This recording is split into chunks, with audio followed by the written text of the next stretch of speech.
Europe's air forces risk falling behind as US and China bulk up. As European leaders prepare to formalize Monday the launch of a next-generation combat jet, analysts warn the continent's air forces are increasingly outpaced by American and soon Chinese aerospace industries that are swimming in cash. President Emmanuel Macron will attend the opening of the Paris Air Show, where the defense ministers of France, Germany, and Spain will sign the cooperation framework for the Future Combat Air System (FCAS). The new jet is part of a broader push to unify Europe's military might and reduce its reliance on US equipment, and the project will also include drones and cruise missiles. It will be spearheaded by Airbus and France's Dassault Aviation, which aim to have the plane in the skies by 2040, and other nations might sign on as well. Yet the jet already has a rival on home turf, Britain's Tempest stealth fighter project, which Italy and the Netherlands have also joined. And European defense spending still lags far behind the billions being spent in the US as well as China, which has made no secret of wanting to bulk up its military muscle. European firms also face much bigger American rivals, underscored by the mega merger of Raytheon and United Technologies announced earlier this month. There's smaller players. US President Donald Trump has further bolstered defense spending that should reach him.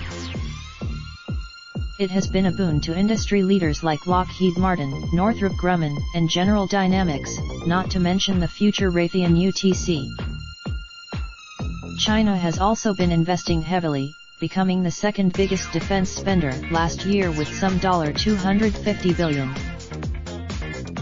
In comparison, the five biggest European nations Germany, France, Britain, Italy, and Spain spent a combined $200 billion last year, according to IHS Markit analysts.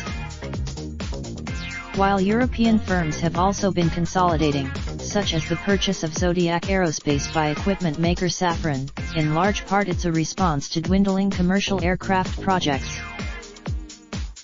Airbus, for example, has reined in its research and development ambitions in favor of incremental upgrades to its workhorse A320 passenger jets. But forging a heavyweight European competitor to US defense giants has proven elusive. Airbus and B Systems tried a merger back in 2012 that would have created a massive firm with equally balanced commercial and defense operations, but opposition from Germany scuppered the deal. Then there is the threat of emerging Chinese competition. Even if China's homegrown aerospace firms are a decade or more away from becoming a threat in the defense sectors, the long development cycles for new technologies means European companies can't afford to wait. Scrambling for cash. Analysts point to another problem holding back European players: limited access to cash to finance the development of new technologies that will be key to ensuring the continent's military deterrence. When Airbus produces some $4 billion in free cash flow a year, while Boeing generates around $12 billion. The combination of Raytheon and UTC, bringing together missiles and electronics with Pratt & Whitney engines, would have sales of nearly $75 billion, producing some $8 billion in cash flow. But European firms often have to accept low profit margins on defense projects, especially when EU nations wrangle over how much each should pay when projects go over budget, as is most often the case.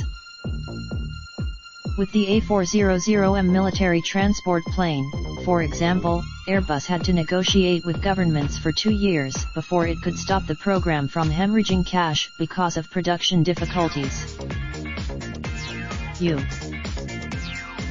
US firms can also use the cash from military businesses to help lower the prices of their commercial aerospace equipment, putting further pressure on European rivals.